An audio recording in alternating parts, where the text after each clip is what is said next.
Hello and welcome to episode 38 of Comic Geek Speak. I'm Brian Deemer. And I'm Tasha Deemer. I'm Jamie D.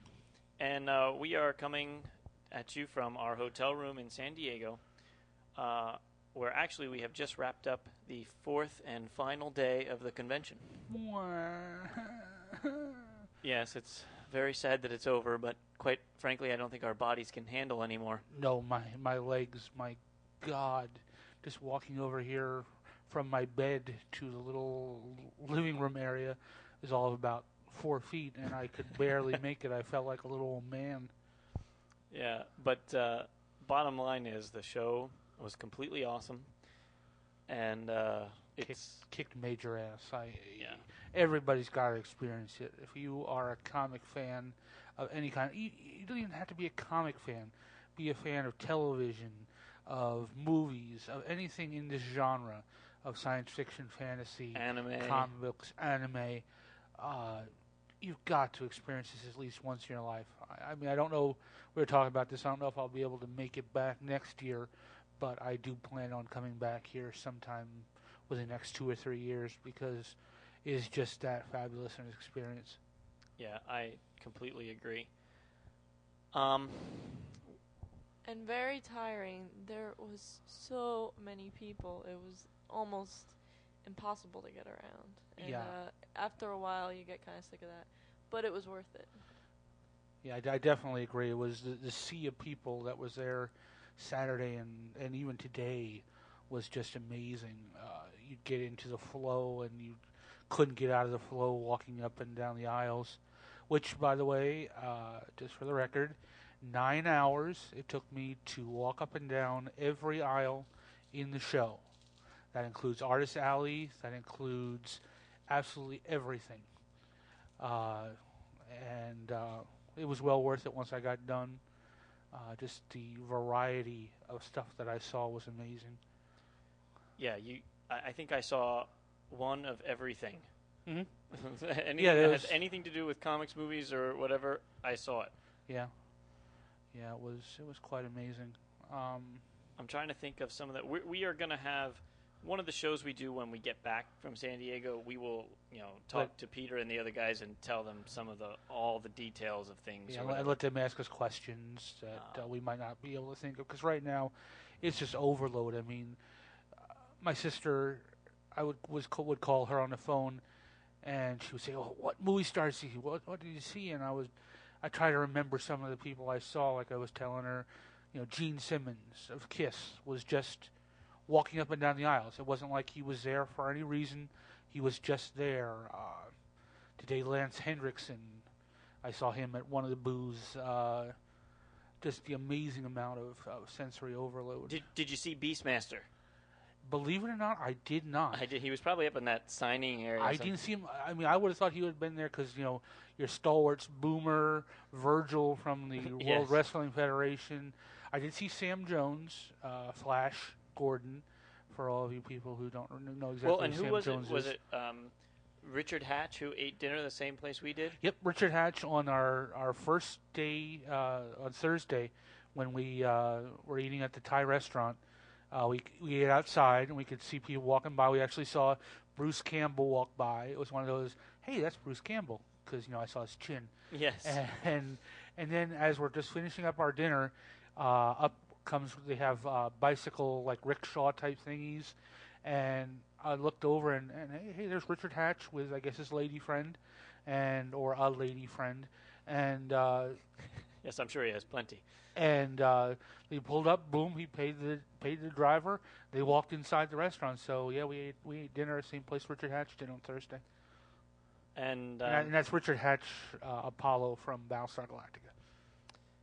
And then Friday night we attended the Eisner Awards, which was a very cool experience for more than one reason. First of all, it's like the Oscars of the comics world, so you kind of got to go at least once just to say you've been there. Yeah. And second of all, it was a kind of a special one because this is the first Eisner Awards where Will Eisner hasn't been there because he died earlier this year. So there were a whole lot of tributes and eulogy kind of things, and there was a one point in the very beginning where I almost teared up because I was like, oh man, I It was very impressive. Yeah, you could tell he was a loved and revered figure in the San Diego Comic-Con community, and I was very disappointed. That was one of the things when we decided to come out to San Diego.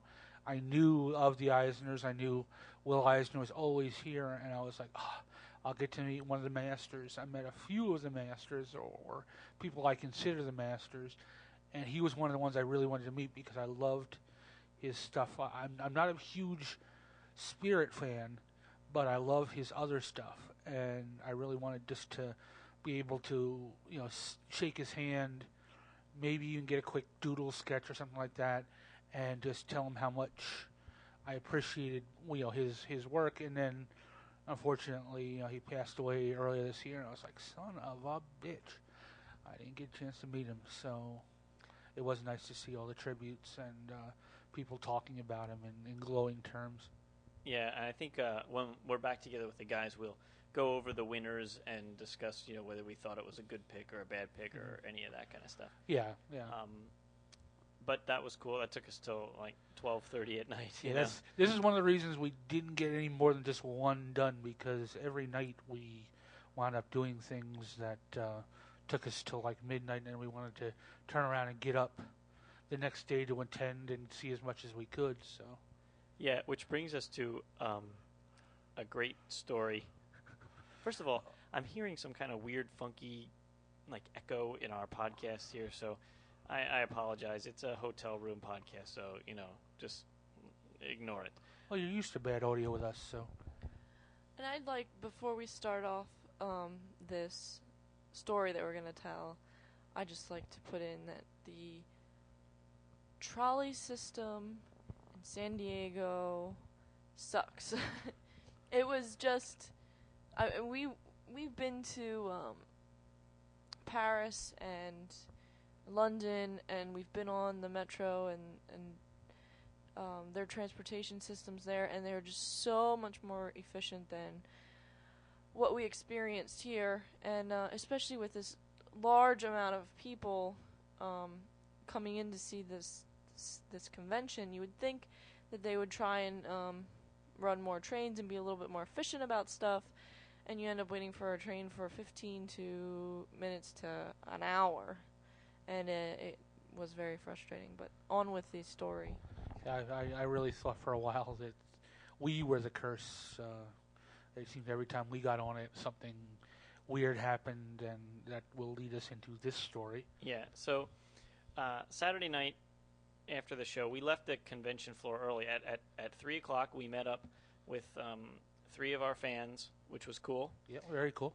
And then after that, we took off because the Saturday is always the busiest day of a convention, and it was an absolute mob scene where you could barely move. There were so many people. So we skedaddled. We went back to hotel, dropped all our stuff off, got changed, and we went down to Tijuana because we met up with the guy that I stayed with when I lived there 11 years ago. And so that was a nice reunion. He took us to a nice restaurant. We had some delicious, authentic Mexican food. Yep. We showed Jamie and Tasha around the wild streets of Tijuana, which they had never been to before. And then we drove out to the beach, which is where his house is. And he has since built a new home from when I was there. And this place was palatial. It was one of the largest homes I've ever been in. To me, it was like a hotel. It was that big and that nice, and that it was just amazing. Not anything you would think of when you would think of a house in Mexico. Yeah, it was like 4 stories tall. Yeah, lots and lots of glass. It was amazing. So anyway, we had a really great time. I was reminiscing. We were telling stories. We were seeing the city. It was great. I just want to say, Mike, we saw the Bambi Club. We thought of you as we walked by, and we didn't go in. We did not go in, but we thought of you. And so he took us back to the border, and he dropped us off because the line of traffic to cross the border in the car just would have been, an hour wait or whatever. So he dropped us off as close as he could get us to the border. What? And at this point, it was when he got us to the border, quarter of 12. It was 11:45, and there was still an enormous line of traffic. Yeah. Well, of course, because it's Saturday night and everyone's coming back from partying. So we cross the border, no problems, and we go up to the trolley stop, and the trolley's sitting there waiting. It's the midnight trolley, and so we had to wait 10 minutes, and then the trolley starts moving, and it's cool. We go 2 stops, like everything's normal, and then we're on our way to the 3rd stop, and all of a sudden the train just slams on its brakes, like as fast as a train could possibly stop. It was just full brake. It was like thud, and then all of a sudden, yeah, everyone like goes lurching forward, and we're like, "Whoa, what was that all about?" And it wasn't like this had ever happened. I mean, there was a couple times where the train would slow down or stop because there was either another train up ahead that it didn't want to, get in the way of or something like that. But this was like, whoa, what the hell just happened? So, and I was thinking, because of this whole commotion, another train was passing by while we were slamming on the brakes, like right next to us, and I thought, well, maybe something with that train caused something. So we were like, okay, and we're sitting there for a while, and nothing was happening. yeah, it was at least 5 to 10 minutes where we just didn't hear anything, and no one had any idea. We were in the very last train, and these trolleys you can't walk. Last car of the train. Yeah, we can't. Yeah, we can't. You can't walk from car to car like you can in a subway or whatever. So we're just stuck in the end and just saying, well, what the hell?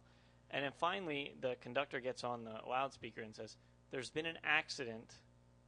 Just stay in your seats." We're like, oh, so we're looking out the windows and it's pitch black. You can't see anything. And we're like, what's going on? What's going on? What's going on? Finally, some guy comes over on foot and opens the door and says, everyone's got to go up to the first car. So we all get out, walk along the tracks, get up to the first car. And I'm like looking under the tracks, and I don't see a car because we're actually parked on a crossing, like where a street crosses the tracks. And I thought, oh, we must have hit a car. What the hell's going on? And I'm looking, and there aren't any cars. I don't see anything. I don't know what's happening. So then we're sitting in the front car, and we're starting to hear some whispers of maybe like things or whatever, and all these ambulances are pulling up, and cops are walking around with flashlights all over the place. So finally, the cops get on the car, and they come up to this kid who's sitting right in front of us, and he's like 20-year-old guy who's in the Navy, and he informs the cop. The cops say, "So you knew the guy?" I'm like, "The guy." Apparently, the train hit an individual walking on the tracks. So we full force slammed into a guy. Yeah, and that was kaput. There ain't no way that guy was going to get up from that. Yeah, he was done for. Turned out these 2 young sailors went down to Tijuana to get trashed. They came back. They got off at a stop because the one guy had to go get sick. And then they got into a little argument, and the one guy took off running into the night, into the darkness. Down the tracks. Apparently down the tracks. So then, the trains are like on a 15-minute schedule, so he had like a 10-minute head start from the next train. Then it came along. There he was in the tracks. All of a sudden, blammo. No more Mr. Navy Man. So we're there this is crazy. How many people are ever on a train that hits anything, let alone a man walking on the track? So we're all in the middle of this, and so now it's like been at least a half an hour since the train first stopped. Then we have to wait for another train to come along and pull up next to us and take us in. We didn't get back till like 2 a.m. And normally it's supposed to take an hour to get us from San Isidro to our stop where we get off and get to our hotel. And like Brian was saying, we finally got to our hotel room about 2 o'clock. Yeah, it was nuts. So, needless to say, no podcasting last night either. Right. So that was our adventure. It seems crazy, all this weird shit happens to us. Yeah. So. And the night before that, there was, when we were coming back to the hotel on the train, there was another sailor that was completely trashed out of his mind, and I guess a waitress or somebody from one of the restaurants or a patron, I don't know, she was helping him out and got him on the train, told him, okay, I'm getting off at this stop, you got 2 more stops, and then you get off. he just wasn't getting it. He was going on and on, and he's just a little intoxicated. Yeah, he says, I gotta get to the Pacific Fleet. I'm extremely intoxicated. Extremely intoxicated. Like, why would a drunk person, intoxicated is a difficult word to say when you're not drunk. So why a drunk person would attempt to say that word? He got smart once he got drunk. That's right. But that was his phrase. So that became the phrase of the weekend. And every time we said something, we say, well, I don't know, because I'm extremely intoxicated. And, it's just ridiculous. So watch out for the drunken Navy men. Yeah, or just don't drink, and that'll solve that problem. Yes, we have found out drinking causes stupidity. So yes, and then stupidity causes death. So avoid drinking. Yes, that's our public service message. So I think that's going to be it. So now we're going to go into what we're going to play for you next is our prime accomplishment of the convention, our proudest moment. Yes. We alluded to it in our last podcast that we hoped we were going to have an interview for you, and we do. Yep. Jamie, you want to do the honors here? Sure, I'll do the honors. Our special guest interview is Mr. Peter David. Yes, we are very excited and pleased to have had the opportunity to interview him. So in this clip we're going to play, we recorded it right on the convention floor. Yep, in a booth, in the Claypool booth. I'll give Claypool a little props because they pretty much allowed him to do it. They could have told him no because he was there signing, and we were going to do it after the signing, but we got a little early just to make sure it wasn't one of those he got up and dashed off. And he's like, well, I'm here, you're here, we'll do it. Do you mind if we stop to let people sign? We're like, no, anything you want. And it wasn't. We'll start it off. This wasn't like the first time we had talked to Peter David. Brian had sent him an email a couple months ago, and we were like, just on the offshoot that he'd say yes, and he did. He said, "Yeah, well, I'll give you an interview," and Brian emailed him back, and then nothing. So we knew he was going to be at the show. We happened to catch him at the Palisades booth. He happened to be buying a bunch of Palisades stuff while Tasha was buying, something like that. Yeah. While she was buying her Super Grover that she bought, and he got done, and Brian went up to him and said, "Hey, do you remember?" He said, "Yeah, he remembered," and he said he was sorry. He said he's having trouble with his email. His mother tried to email him, and it came up as spam. But he said, anybody who wants to enlarge my penis seems to be able to get through with no problems. Yes. So we set this up. Again, it was in the middle of the convention. You'll hear people walking by. So the audience is not great, but it's good. It's good. And actually, one of the cool parts, right in the middle of the interview, because it's going to be. Did you edit it? I edited it out because I didn't know that he would want us, playing for everyone his candid conversation with a friend of his. Yeah, but it was kind of cool because it was for all of you who know mystery writers, Max Allan Collins, who actually has been doing some comic work too. He did Road to Perdition, if you know that. He's been doing a lot of the CSI Miami and CSI New York and regular CSI comic work. He came up to him and was just, "Hey, Peter, how you doing?" Blah, blah, blah. We did find out that anybody who calls him Max doesn't know him that well. As they call him Al. And all kinds of stuff. So there's going to be a little bit of a choppy. We were asking him a question. He's going to stop, and then we're going to go back to asking him that same question. So that's who we kind of got interrupted for. But it was really very cool. And we got a picture taken, which we'll put up on the blog sometime. Yeah. And it was just he's a great guy who will just talk, and it was very cool. Yeah. So that's what we're going to play for you now, and then after you hear that, the show's over. Yep. And we'll be back later this week with an official regular podcast back at home with all the guys. Yep. So thanks for listening. Bye-bye. Bye. Bye. It tickles my prostate. It warms the cockles of his prostate. And the prostate of what? Never mind. No, never mind. I have like I was rather. Well, that sounds ridiculous. Yeah. I was rather pleased. It's like, yeah, they keep crawling back. Thank you. Yeah. All right, I believe we're ready now. Okay. All right, hi, I'm Brian Deemer. I'm here live from San Diego Comic-Con Convention 4 with Mr. Peter David. Welcome, Peter. Glad to be here. So our first question for you, Peter, we ask this of everyone, is what was the first comic that you remember reading as a kid that got you hooked on comic books? Well, I don't know if it exactly got me hooked on comic books. My first exposure to comics was Harvey comics that were sitting in the barber shop. Where I'd be sitting there waiting to get a haircut back when I had hair. I would read Casper and Wendy the Good Little Witch.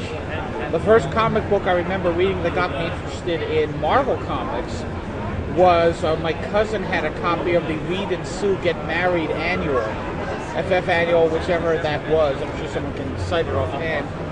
And there were all these characters, and I had no idea who any of them were. But it was really exciting to read it. Great. Jamie, do you have a question? Yeah, I mean, it's going to be a little bit deeper than what comic got me first started. You've taken Fallen Angel from DC Comics, Yes. and it's going to now go to IDW. Yes. What direction do you think you're going to be able to take it that maybe DC wouldn't let you, or was there anything really you wanted to do with it that DC just said, no, we don't want you doing that with it? Actually, what I'm going to be doing with Fallen Angel at IDW, and what I did not do with it at DC, is to give the lead character a definitive origin. Because when we were publishing it at DC, we were leaving open the door that she might actually be Linda Danvers. Since it's going to IDW, there's absolutely no point in maintaining that. She's out of the DC, bullet entirely. I mean, it was bad. It was one thing that she was not even in the DCU. Now she's at a totally different company. There's really no point whatsoever to holding on to that notion when the idea of just building her own origin and own mythos is a far more attractive one. Okay. To go in a totally different direction, for me, I love your Star Trek New Frontier books. Thank you. Are they? How are the sales on those? Are they selling well? And are you going to be continuing doing those?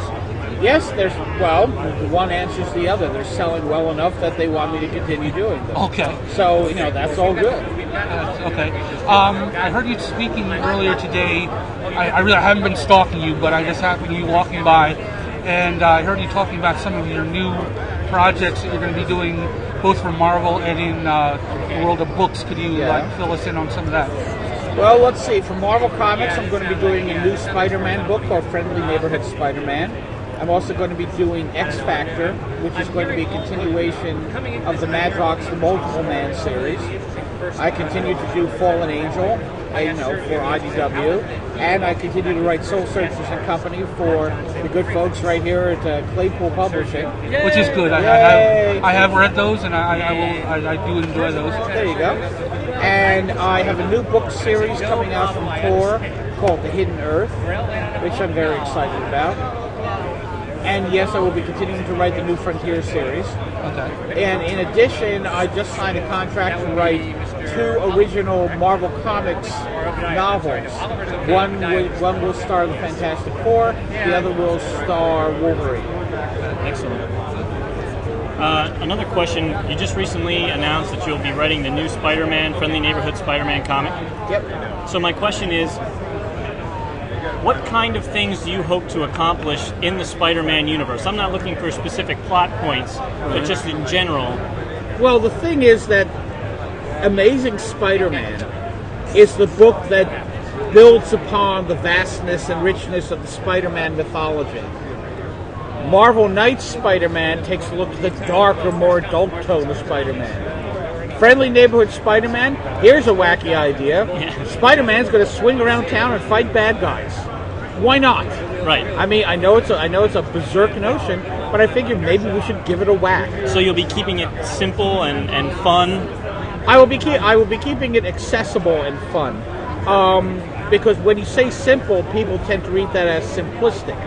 which is not at all the case. And I'm going to be doing some experimenting with storytelling style in terms of jump cuts and flashing back and forth and that kind of thing. I'm not going to be doing first-person narrative for Spider-Man because what I realized is that, hey Al, how's it going? Good. Wait, hold on. Can you hold on a second? Absolutely. About making it accessible to people. And Right. I mean, basically, the stories that I'm going to be telling are, on the one hand, going to be kind of straightforward, but in order to make them more challenging, I am going to be kind of experimenting with the storytelling style, jumping around in terms of past to present to future and back again, that sort of thing. I'm also going to be avoiding the first-person narration that you see in Amazing Spider-Man and occasionally in Marvel Knights. Because my concern is if we're doing first-person narration, we're going to seem like we're imitating Joe Straczynski. And I want the series to have its own tone and its own style. To say nothing of the fact that I think that it's really harder to make the Spider-Man wisecracks work if you are privy to what's going through his mind at the exact same time. I just kind of like him just blurting out things. I think that's funny. Good. And another question. What comics are you reading now that you're really enjoying? Let's see. I like Player versus Player. That's a lot of fun. I like Strangers in Paradise. Read Fables from time to time. I like Young Avengers. Yes, Jamie is a big fan. Yeah. That's. I agree. I mean, those are some of the books I'm reading right now that I like. I like Joe's Amazing Spider-Man. I like what Reggie's doing on Marvel Knights. So those are the things that I'm interested in. Great. Any last questions, Jamie? No. All right, Peter. Well, we thank you for your time, and we look forward to reading all your upcoming books. Okay, thank you. Thank you right. for taking the time.